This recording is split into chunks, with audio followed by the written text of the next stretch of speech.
Ladies and gentlemen, boys and girls, babies in their diapers, welcome to the Tiberius Show with your host, Tiberius Boy. That's me, Tiberius. Today, we're going to talk about some very awesome stuff. We have a virtual reality video game in Roblox, the final book in the Samantha Spinner series, and we have a totally awesome guest. Today we have the one, the only, the amazing Bryan Beyer. Bryan is the Chief of Staff at the Seminole County Sheriff's Office. Thank you, Tiberius, for having me here today, and I wish I had my own cool insurance theme that I can have, so I'm going to have to take that back to work. So thanks for having me with you today. You're welcome. Appreciate it. Well, today we're going to start off with the video game of the week, and this is going to be a flick. Like this.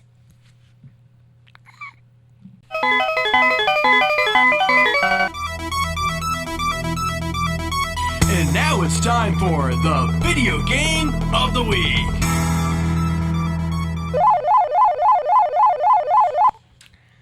Today's video game is VR Hands. This game is made by Mad Viking Productions. Because it's on Roblox, you are able to play it on PC, Mac, Xbox, and even your cell phone.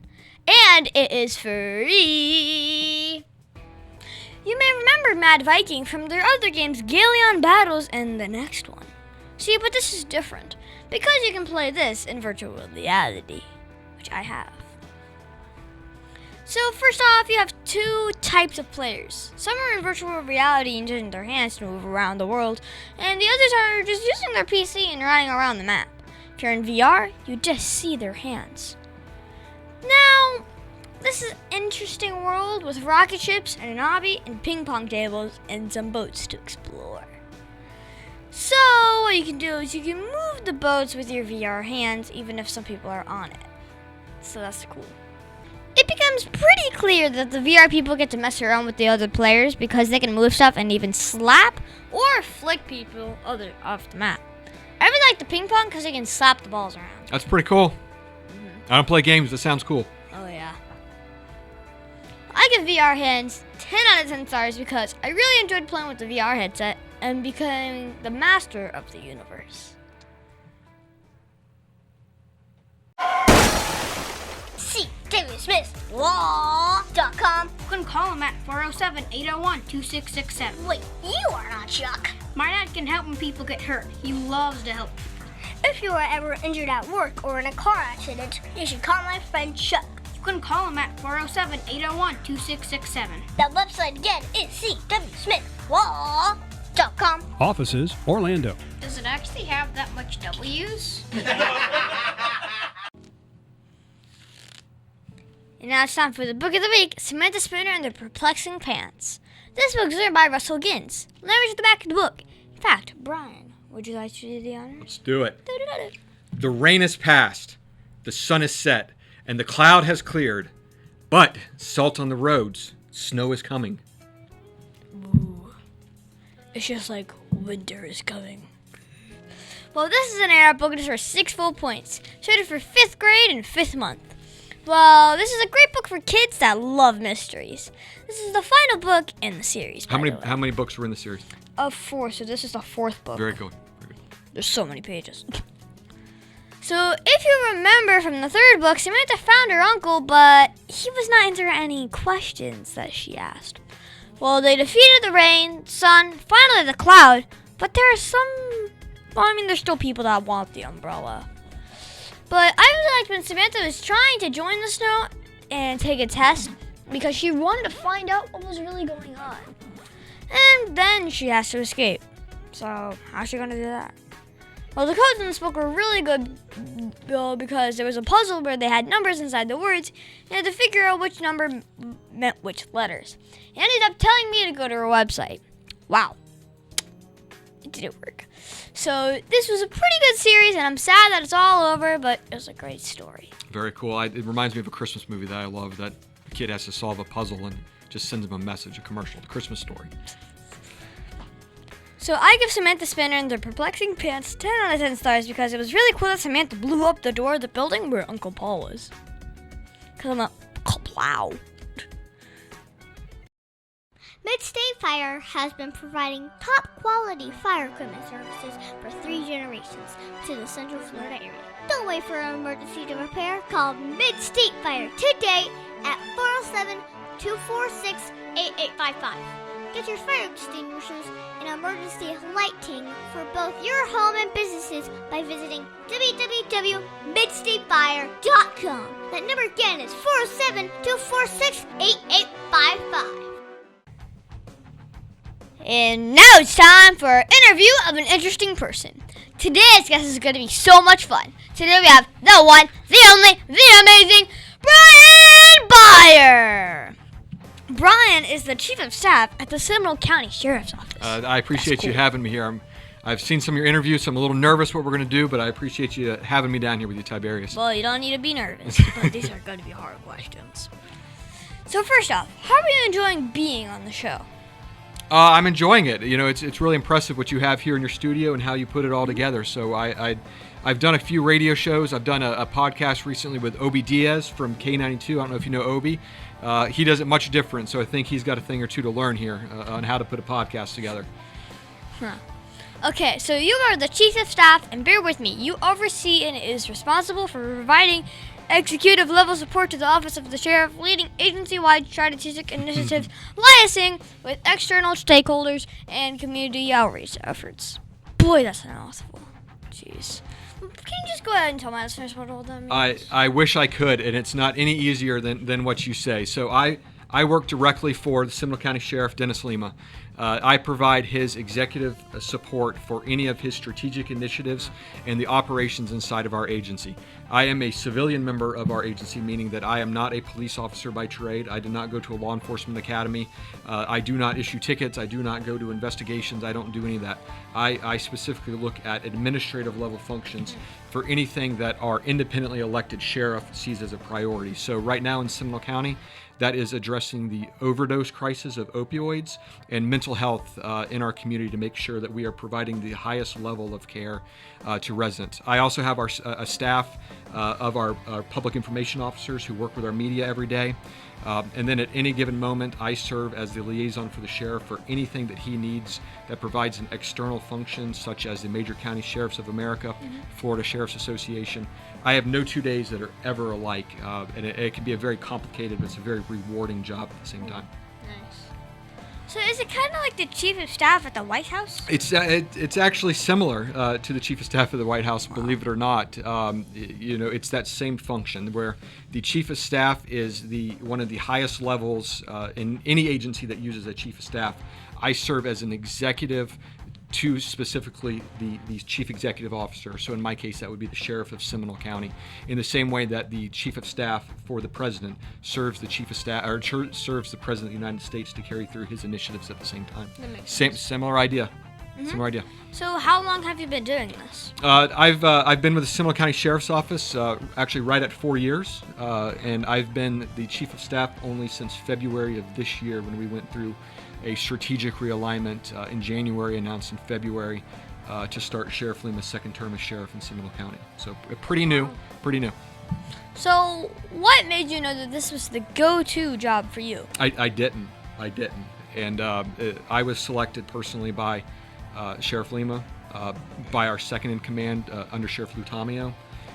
They put the faith in me based on the work that I had done with the sheriff representing. I had previously run our public affairs division, so that's all of our external functions, our community relations, our website, our social media, the press conferences, any of that kind of stuff. That staff reported directly to me, which creates a direct relationship, hands-on, with the sheriff and with that staff. I was selected to go into this role. It was not a role that I was seeking out. The Lord works in mysterious ways. I do firmly believe that, if you want to hear God laugh, you tell him what your plans are. So it was never my plans to do this. I never thought I would actually be in law enforcement. So I serve at the pleasure and the honor of Sheriff Lima, and it is truly an honor to do that and to serve the citizens of Seminole County in that capacity. So does it take a lot of formal training to be able to be a chief of staff or sheriff? No, it does not take a lot of formal training. I do have a master's degree in communication from Purdue University. I did my undergraduate degree at the University of Florida in political science. You have to be very plugged in with what's going on in the community. You have to be very plugged in on what's going on in the agency. You have to be willing to kind of fill that gap when there's tough decisions that have to be made. You have to be willing to do firm research, to come with any decision that you do with sound judgment, but it's not a formal training. You don't go to the Chief of Staff Academy. You don't get a certification in a Chief of Staff. It is something that you build your skill set and being able to work along with that Chief Executive. If I don't mesh with Sheriff Lima, I would not be his Chief of Staff. I have to work at his pleasure. He has to be comfortable enough with who his Chief of Staff is, because I travel with him, I run around the county with him, I run around the state with him. And I have to be the one to brief him, even when there's things that he may not want to hear. And so that takes it personal level, but it's not a formal training. Well, do you have to carry a firearm? I don't. I do not. Like I said, I am a civilian member of the agency. I am not trained as a law enforcement officer.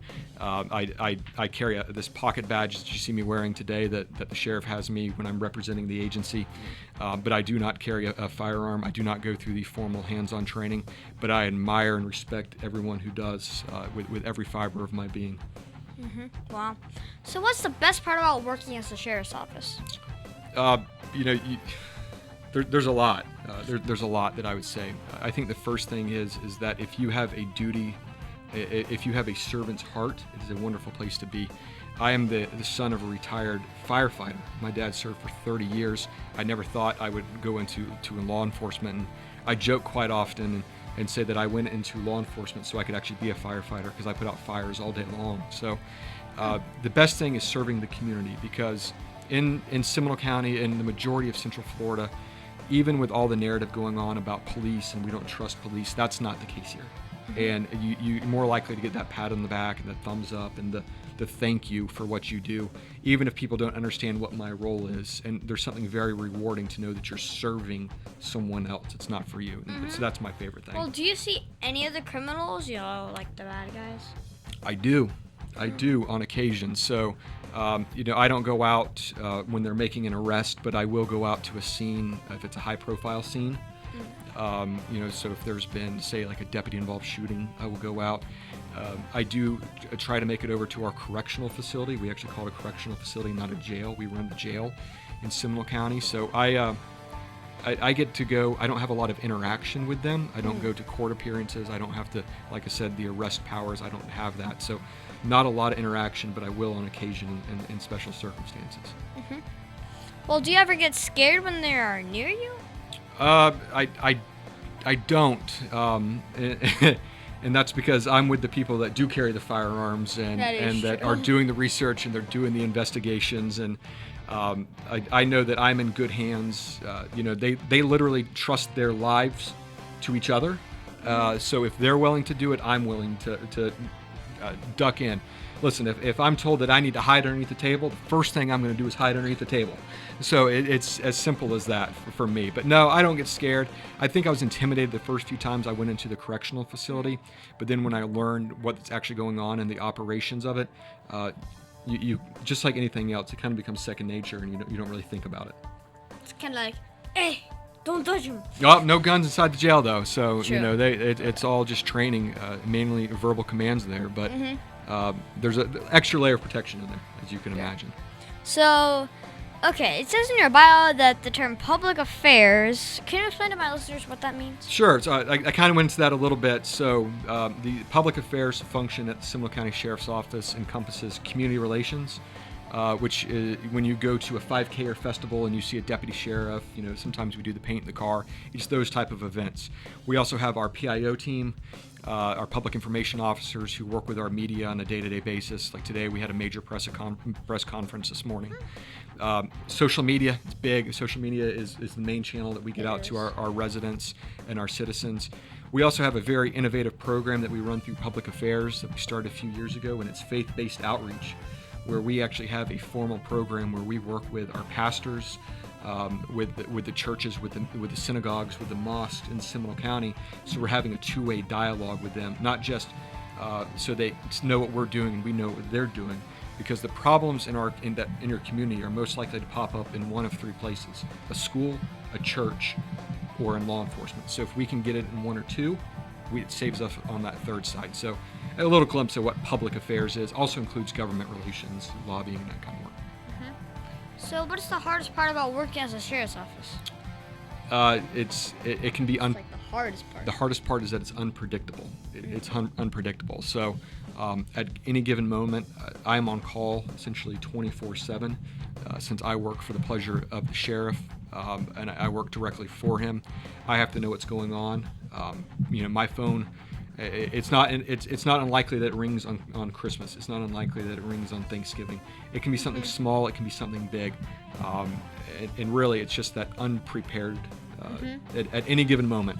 At any given moment, something ready. can happen to someone. Something can happen. You're absolutely right, Tiberius. And it's easy for people to say it's a 9-to-5 job. It's an administrative function. Well, is it a 9-to-5 job? It is not a 9-to-5 job. So my first phone call this morning was about 6:30 a.m. When I leave you this afternoon, I'll have a call actually with some people in Washington D.C. about some issues that we have going on. And then I'll go home, I'll catch up from what I've missed today. I'll likely brief with the sheriff at least once or twice more to get through the day today. And then we'll be in tomorrow morning. I think our first appointment is about 8 o'clock in the morning. So that's it. I mean, but if you love what you do, and I genuinely love what I do, it's worth it. And I have a wife who's very understanding of what we do, the life that it provides us to have. But it's just trying to figure out that work-life balance, knowing that in any given moment, it's a text message, it's a phone call, or it's an email at all hours of the night. So.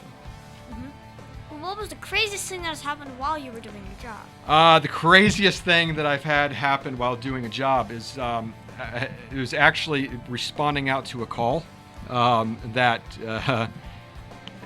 one of our deputies actually had to wreck one of the other deputies. And it was a stolen. What do you mean by wreck? Wreck, like in a car, like wreck. They had to wreck each other. It was a stolen car from a scene. It could have been a very bad situation, but to have to go out and see two of your patrol cars and know that one of them wrecked the other one. So it was one of the craziest things that I had seen. I've been out, to many scenes that are tragic. Rather not, share those type of things. But as long as our guys get to go home safe, men and women get to go home safe, but when you come up to a scene and you show up and you got two wrecked patrol cars, it's And I'm like, it's funny. well, We didn't laugh that hard that day though, but hindsight, it was pretty crazy. so kind of run me through a normal day. Like, what does the chief of staff have to do on a regular basis? So first thing I do when I get up in the morning, once I tell my wife good morning. I have two children as well. I have two sons. One's almost 3 and one's actually just 5 weeks old. So I try to spend a little bit of time with them.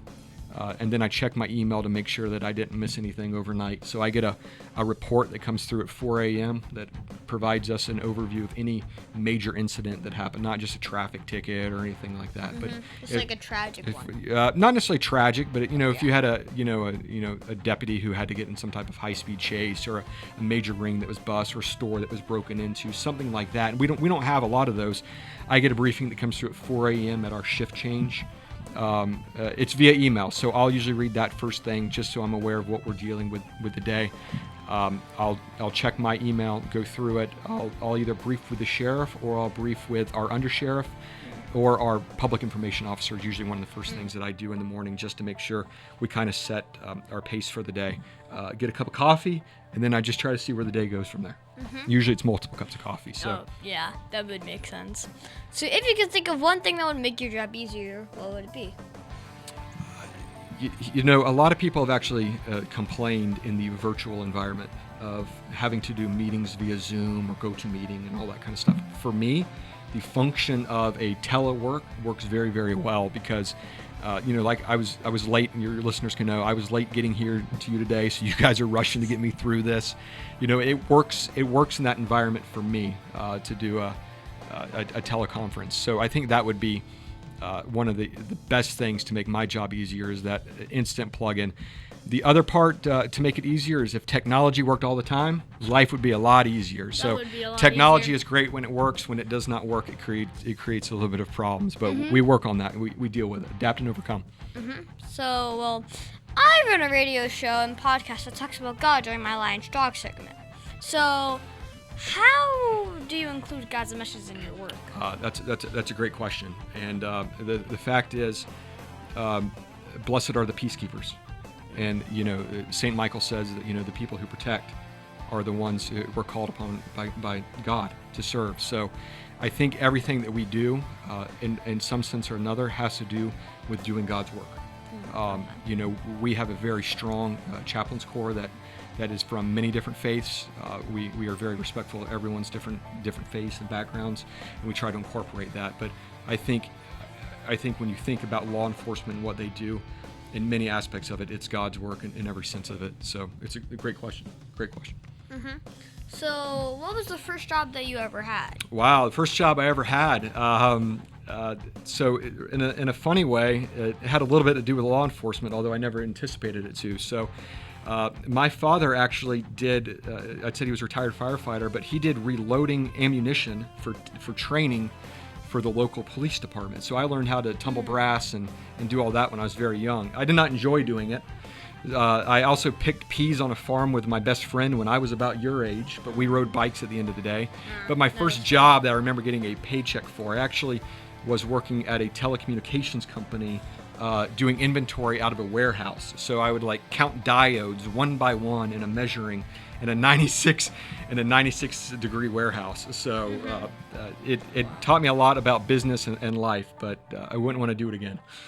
So, was there anything you learned from that job that helped you be a better chief of staff? Patience.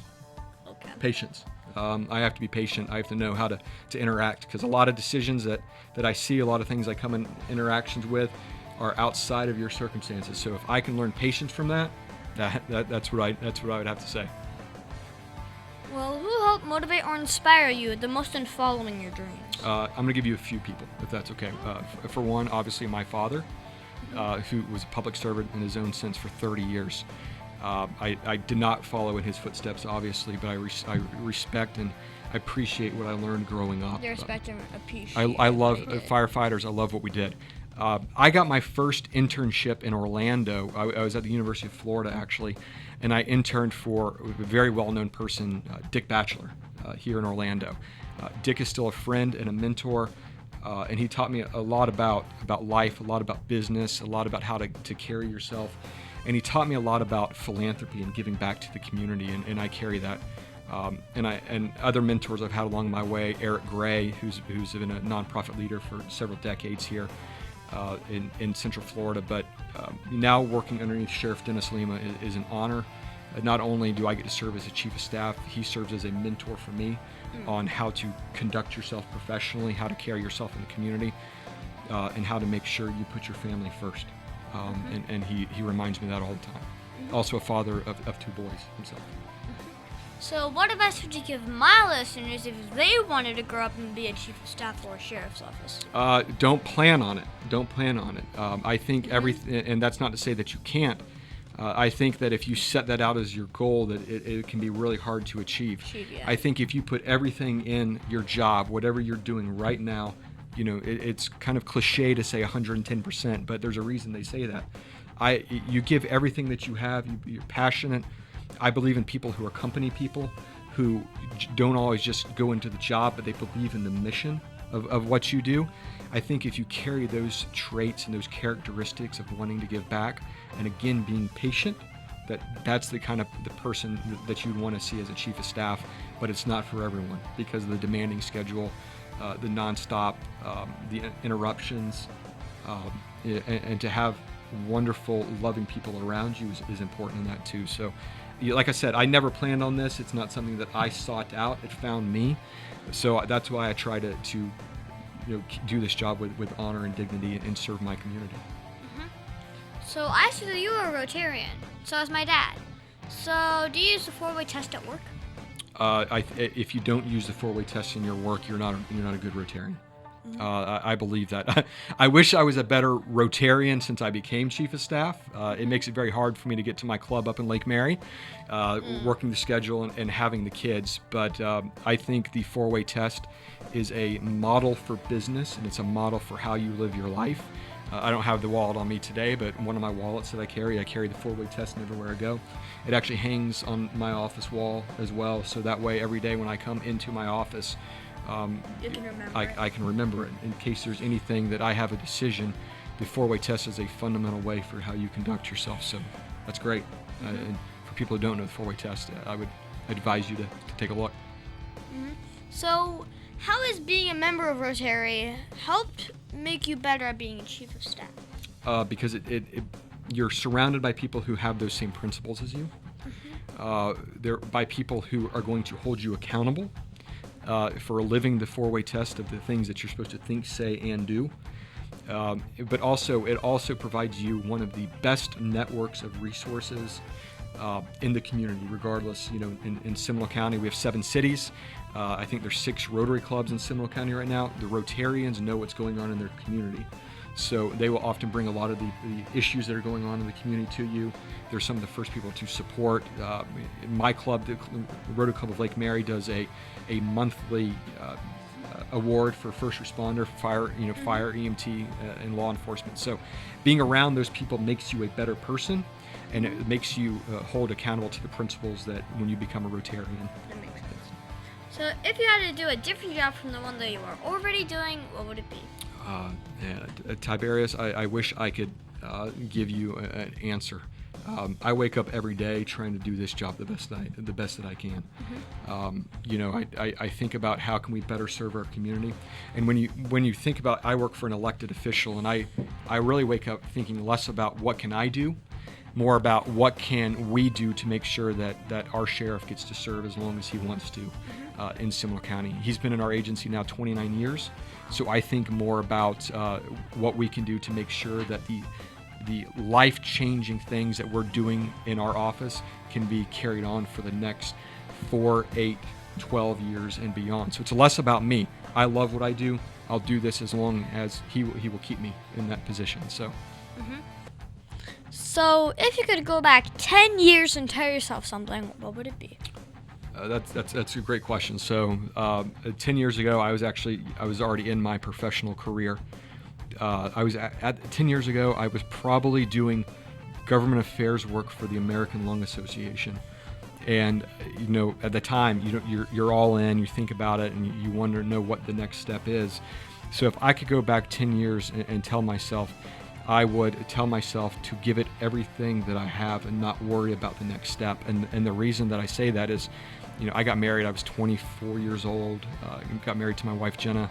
At 25, I was already owning a house here in Central Florida, and I was doing this work, and I didn't know. I wanted something more. I wanted to do something else. The next job I had actually was from Orlando Health, and they called me. So if I could tell myself to want something, it's not so much about putting yourself up there. Do the job that you have right now the best you can. Everything else falls into place. And I love that job. And every job that I've had since then, I've truly loved. Well, what was the biggest mistake you ever made? And how did it change you as a person? The biggest mistake I probably made was not informing my team on everything that, in my current job at least, that I should have let them know about things that we have going on in the community. But the same thing that I tell them is that, if you do your job and we go home and everyone else gets to go home, it was still a good day. So, if I had to really think about it, what seemed like a terrible mistake at the time was a lapse of my leadership of my team. And I needed them to forgive me because I could have done a little bit better in how I was guiding them, the information I give. You get information overload, social media, news, all this kind of stuff all the time, and you put stuff away in your pockets of your brain, and sometimes you may need to know some of that information, and I neglected to do that. So I think I'm always cognizant about anything that is not considered confidential that I know, so I can lead my team in the event that I can't be there. So. So when you're not working, what do you do for fun? I try to spend as much time as I can with my wife and my 2 boys. and I'm very blessed. You know, I can say that there's a lot of hard work and there's a lot of hours. There's a lot of things that I get to do in my position that involves my family, and I think that is a blessing, and it's a testament to the type of environment that we try to build. So, you know, having a literally 5-week-old son, you know, every time that I'm away, it's time that I could be spending with him, and my older son, who will be 3 in February of next year. Anytime I could do. So that can be walking, that can be going to a park with the boys, and you know, it's Christmas time right now when we're recording this, and seeing Christmas through the eyes of a child is something really, really special. So as much time as I can spend with them, that's my top priority. It's first Christmas for he'll be too young to remember this one, but Trevor, my older son, I was too young to. That's what photos and videos are, or all that kind of stuff. Yeah, because I was born in January, so I had to wait a whole entire year. Yeah, very good. So, do you play video games? And if you do, what's your favorite one? I don't play video games, and Your son will love them. I knew you were going to ask this. So, the last video game that I remember playing was it was a computer-based version of Halo. Halo? Yeah. Oh. I didn't have Halo. a clue what to do. I didn't know what the buttons on my keyboard would do, so I kind of gave up pretty quick. But I could play a pretty mean game of Tetris when I was your age on a Game Boy. So that was Tetris and the original Mario. So you did know what you were doing for Halo. But didn't have a clue. Still don't have a clue. And now all these new systems that have all the moving buttons. Like if you go and look at the original Nintendo, the 8-bit system, like that where Mario came out, that was the last gaming system I owned other than a Game Boy when I was about your age. So you use a lot of computers now. So now you know all the keystrokes. I know the keystrokes. I'm good on computers, but I just don't have time to play games. I got a lot of people who do. What about for the weekends? Do you have to work on the weekends? I work a lot of weekends, so I'll work this coming weekend. I did work last weekend a little bit, so wow. It's a demanding job. But you know, spending time with the family is where I'd rather spend than playing games. But there's a lot you can do with playing games, and a lot of careers that you could take up in the future. So. Okay. Now, can you tell me that one story? You know, remember, this is a kid show, but that one story, well, that you're not supposed to tell me about. Come on, you can tell This is gonna be funny. So we made reference to earlier a Christmas story, and you told me that you played in the play up in Sanford, and so if you remember in a Christmas Story, Ralphie, the main character of the movie. He gets the pink bunny costume, right? So when I was a young child, I was actually in preschool. For whatever reason, and I have not asked my parents this, I had to dance at my preschool graduation wearing a very similar bunny costume. And the only time I remember that is around Christmas time. And I was, at 5, preschool's 4 or 5 years old. But it's burned into my memory. So every time I see a Christmas Story, the dad refers to it as he looks like he's in a pink nightmare. I think that was my pink nightmare, and I pray that video never gets released if my parents still have it. At least it wasn't Ralphie. That's right. Yeah. You're little Randy. That's it. Yep, little Randy. So, I'm not little anymore, but yeah, you are. You're 10. You're 10. You will always be little. So much more taller. So, is there anything else you think my listeners should know any about you? About me personally, or about what I do? Just about anything. About anything. So, a little bit about some of the things that we do in Seminole County that I think your listeners would find to be fascinating. In Seminole County, I already mentioned that we run a jail. We actually run child protective services in Seminole County, which are only one of 7 counties to do it. But I think about me, something that people would be interested to hear is that my background, I think now, is actually in nonprofit, healthcare and nonprofit. I always wanted to kind of do that line of work. So when I came to the sheriff's office, I didn't know it at the time, and I've now since moved it on. I had the opportunity to actually serve as an executive director for the Seminole County Sheriff's Office Community Foundation, which is a nonprofit that we run right outside of our office. So not many sheriff's offices operate their own nonprofits, so that gives us the ability to do Christmas events with the less fortunate kids in the community.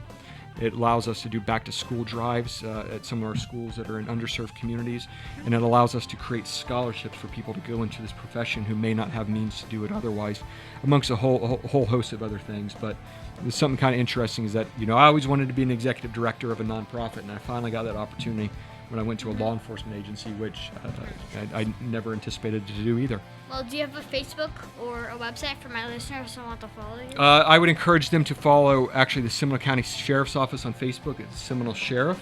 We also have Twitter, but our main platform. And my primary platform that I engage with people and kind of answer stuff is on LinkedIn. And they could find me at LinkedIn at BW Beyer, B-E-Y-E-R. That's my main platform.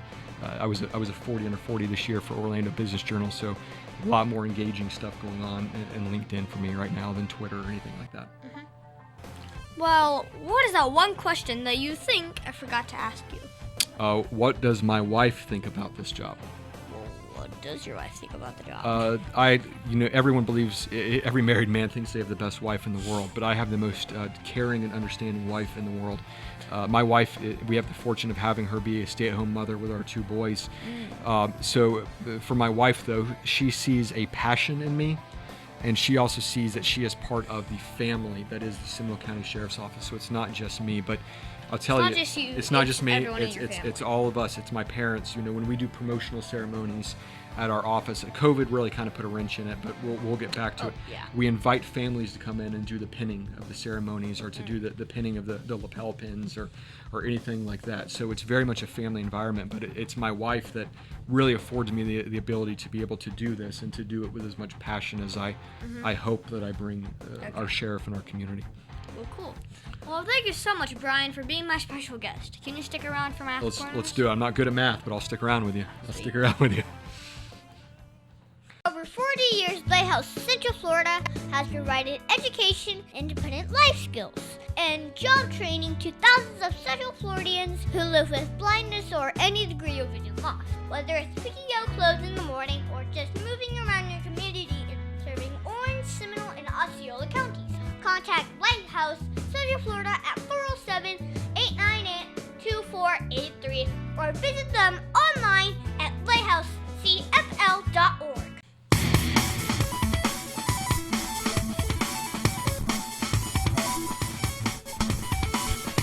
Tiberius' favorite subject, it's Math Corners! Well, thank you so much, Bryan, for your help with Math Corners. Today, we're going to talk about one-variable equations. Okay, if you say so. I'm here to listen. Sweet. Here to help. So last week, we talked about algebra and the different types of equations. Today, we're going to talk about one-variable equations. Some can get very complicated. The key is to move the variable on one side of the equations and all the numbers and operations on the other side. Now, how do we do that? Well, if you have 3x minus 4 equals 5, then you have to get the x all by itself. So first you would add 4 to both sides.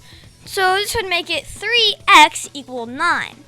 So then you would divide 3 on both sides, making x equal 3. So, and this is key. You have to test the answer in the formula and do 3 times 3 minus 4 equals 5 and see if it works. Well, 3 times 3 is 9, and 9 minus 4 is 5. So guess what? It works. It works. So solving these types of problems require properties of equality. If A equals B, then A plus C must equal B plus C. And if A equals B, then A minus C must equal B minus C. Well, this makes solving these kinds of problems super duper easily. So, Bryan, do you not know all about solving one-variable equations, or basically what I just talked about? I understand the words you just said, and I'm reflecting back about 20 years ago, but I'm glad that you're here to walk us through it. Yes. My teacher said that I would have to use math every single day. I don't know. Well, do you have to use math as a chief of staff? I have to use math. It's not algebra, but I use statistics every day to run our reports and our equations that we have to track every level of crime or any type of incident. Nice. I actually have a board right outside of my office that we have to update every day on certain key factors that are going on. So math is part of my job. So. Well, thank you so much, Bryan, for your help with math corners. Thank you.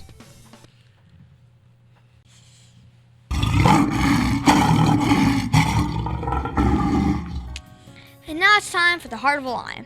As you know, we talk about the qualities of living by the heart of a lion, which stands for leadership, integrity, obedience, and nobility.